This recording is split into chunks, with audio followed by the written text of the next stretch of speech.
Hey, what's up guys? Tyler here with Secure Team, and today I want to bring to your attention something that I can only describe as extremely troubling and disconcerting, especially for our futures and the futures of our children and their children's children's.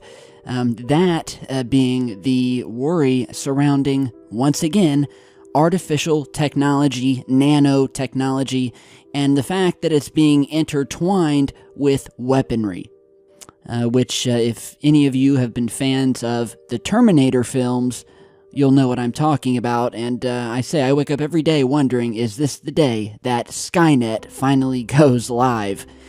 And well, the way things are going, I think we may just see something like that very, very soon. So the first main point of this report here talks about what have been described as these genetically altered nano-weapon mosquitoes, that although they were only supposed to be in an early research phase, it would appear that this may not be the whole truth and that they are already doing human trials on people, releasing these almost machine-like mosquitoes, little Terminator mosquitoes, off into the wild to use us humans as their guinea pigs. Multiple reports came out recently after a woman in Texas sadly perished after being bit, or at least that's what it felt like, by one of these strange mosquitoes. And in the article, it was said that the woman had stated that this about quarter-sized mosquito had landed on her arm. A common occurrence in Texas, as well as Ohio, where I'm from. Mosquitoes everywhere, and they really like me. I can't stand the damn things. But it landed on her arm and bit her. And like most people would, she swatted at the insect, expecting to take it out, but instead of seeing a squashed bug on her arm, she noticed a razor-like gash on the palm of her hand that she used to try to squash the bug. And the bug wasn't dead at all. It simply got up and flew away. Afterwards, this woman had to rush to the ER, showing symptoms of an extremely high fever, convulsions, and an extremely low white blood cell count. And where at the hospital she was admitted to the ER overnight almost immediately, the doctors determined that she had pancreatitis as well as appendicitis, later tests also showing her liver was failing, but it all seemed to happen right as she was bit by this mosquito, with that original bite to the arm leading to what only could be described as a cascade of symptoms leading to a total body breakdown for this poor woman. And I have to say, the fact that when she tried to squash it and it only cut her deeper, as if she had smacked a piece of metal or with jagged razor blade sharp pieces of metal on it and then flew away, well, that makes me worry. And then you see stories like this published back in 2017 with the title, quote, "Mini nukes and mosquito-like robot weapons being primed for future warfare." Well, that kind of makes me wonder, because as we've found over the years, usually when they're testing something that'll be used, or is supposed to be only used, for warfare later down the line, almost always there is some sort of leak of the technology, or the technology itself is somehow used on an unsuspecting public. It's happened many times before. Now, in a much more recent report from February 20th of 2019, we have this here reading, quote, "Scientists release controversial genetically modified mosquitoes in high secret lab." And yet another similar report from April 10th of this past month, quote, "Engineers create lifelike material with artificial metabolism." So now we're getting into the realm of creating something from nothing. We are using technology to create lifelike material that has its own artificial metabolism, digestive system, and ability to do harm. And so again, when you are playing God and you are attempting to mess with the genetics of certain things and or genetically modifying technology, as it were, you are going to, without a doubt, create things that are of an artificial nature that can self-sustain, self-feed themselves, go out into the world without any control whatsoever.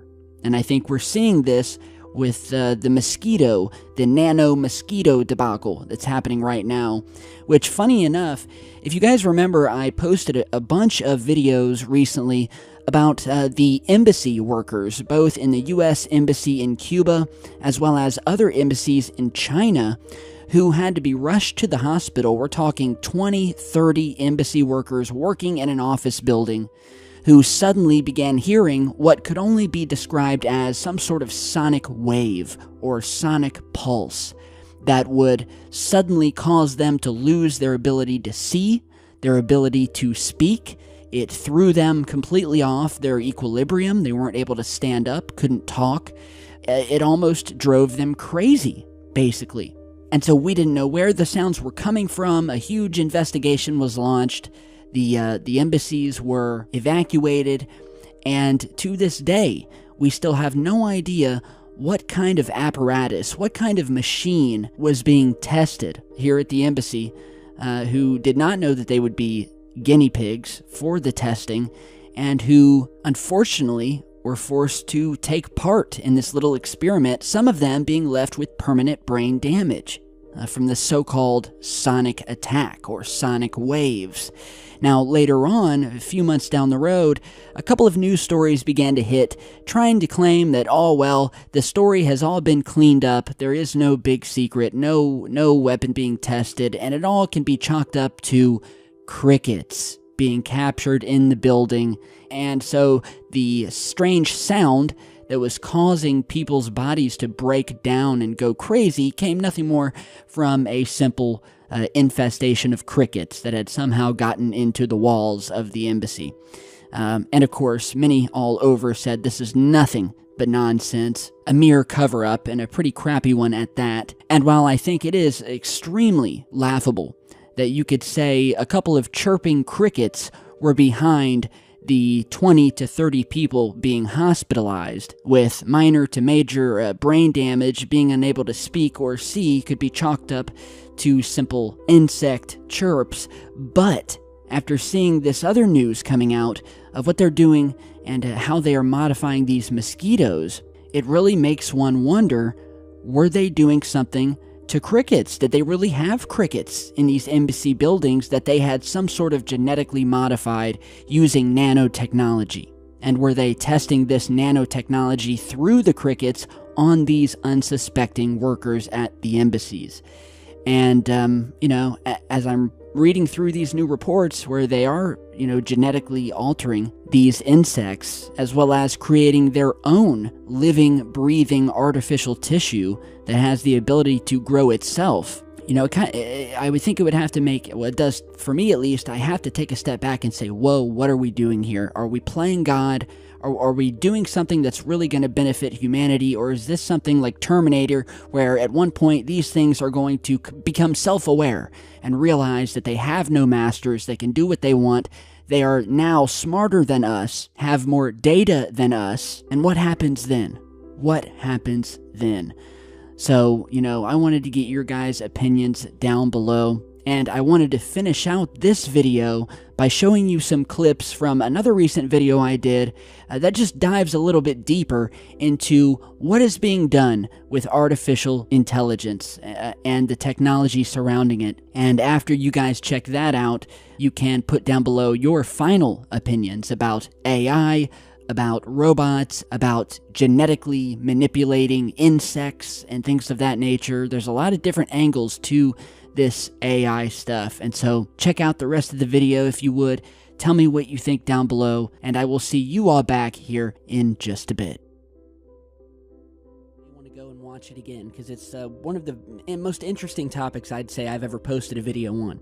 And so today's video is a follow-up, and it relates directly to this AI technology that was creating the non-existing faces. And so now we have found out that the company behind this technology, NVIDIA, which you all know is the creator of the graphics in your computers that you use to play video games, has now advanced their AI technology to not only just create fictitious static photographs, but they have now advanced their capabilities to where the AI system can take a video, just like the one you're seeing here, where we have the actual video on the left that was taken in the winter, and take that scene and generate it into a new scene, this time that looks as if it was taken during the summertime. And as you're watching this, you're probably thinking, okay, it looks like they recorded themselves driving down the street in winter, then they waited until summer and did the same thing, and now we're just playing them side by side. You'd be wrong, because the clip that you're seeing on the right here of all these trees and the blue sky and the sun shining down, none of that's real. That is all 100% computer generated from this original video on the left, taken during the winter time, where everything's covered in snow, there are no trees. This is some mind-blowing stuff. And I'm going to show you another video here in a minute. But basically, researchers at NVIDIA recently published details of an AI framework that lets computers imagine what a sunny street looks like when it's raining, or snowing, or even pitch black outside. And they say that they are doing this to aid in the advancement of self-driving cars. Because up until now, usually the only place that they test these self-driving cars is out in sunny, hot California. And so NVIDIA is basically saying that they are creating this technology to give to those self-driving cars so they can see what it would feel like driving in the snow or the rain without actually having to do it.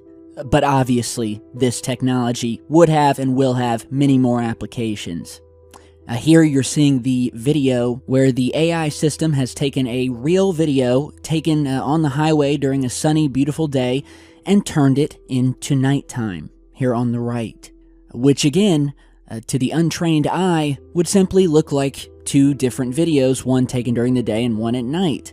However, during the nighttime footage, you can see a little bit more of this glitching, or rustiness, we'll just say, to the technology. And that's particularly visible around the cars. But still, and to the untrained eye, I doubt most people would notice it or tell the difference. And so originally, in order for this system to do what it's doing, and do what you're seeing on the screen here, it would need to actually have images of one during the day and one during the night, or one during summer or one during winter. That way it could generate the newly created fake scene. But the man behind this, who is the NVIDIA researcher by the name of Ming-Yu Liu, recently explained that NVIDIA's new program doesn't need this prep work, and that it works without labeled datasets and manages to produce results, which obviously frees up time that they would otherwise have had to dedicate to sorting their training data, getting images from these different seasons and whatnot, but they don't need that now.